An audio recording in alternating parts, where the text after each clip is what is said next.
Taigi spręsime paprasčiausią uždavinį su įtampa. Kaip apskaičiuoti įtampą pagal apibrėžimą. Tai turim uždavinį, kad akumuliatoriaus srovė grandinėje atliko 600 džiaulių darbą ir kokia akumuliatoriaus įtampa, jei grandinėje pratekėjo 50 kulonų krūvis. Tai 3 pagrindiniai dydžiai, kurie paminėti mūsų sąlygoje. Ir dabar aš pasirašau sutrumpintą sąlygą. Vienoje pusėje pasirašau, kas duota, kitoje ką rasti. Tai jeigu atliko 600 džiaulių darbą, tai atsimenu, kad darbą žymiu A raide ir 600 džiaulių. Nereikia nieko pasiversti, nes tiesiog džiauliai, nėra jokios kitos raidės. Gerai, gražiau parašysiu džiaulių, kad nemaišytumėt su. Gerai bus. Džiaulių. Tada krūvis. Nu gerai, jeigu nuosekliai pagal sąlygą, tai akumuliatoriaus įtampa žymiu U ir manęs jos klausia.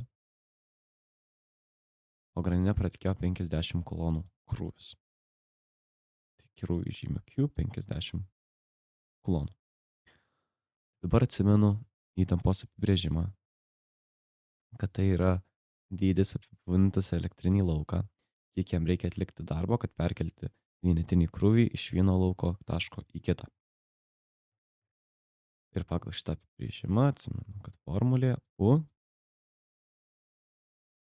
lygu A padalinta iš Q. Tokia mano formulė. Tai tada vietoj A parašau 600 džiaulių, o vietoj Q parašau 50 kolonų.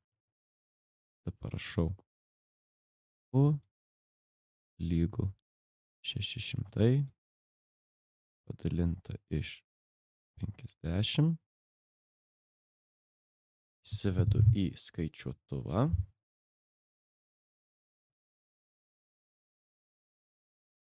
Ir gaunu 12 voltų.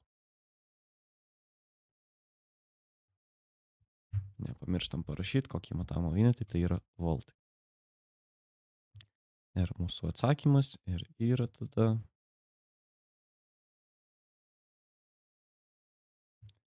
U lygu 12 voltų, kaip ir klausė.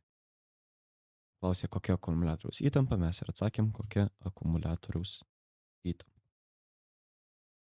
Tikiuosi prisiminėt, kaip daryti uždavinius su, kai duotas darbas, atliktas darbas ir atliktas krūvis, ne atliktas krūvis, o turimas krūvis, ir žinosit, kaip suskaičiuoti elektrinę įtampą.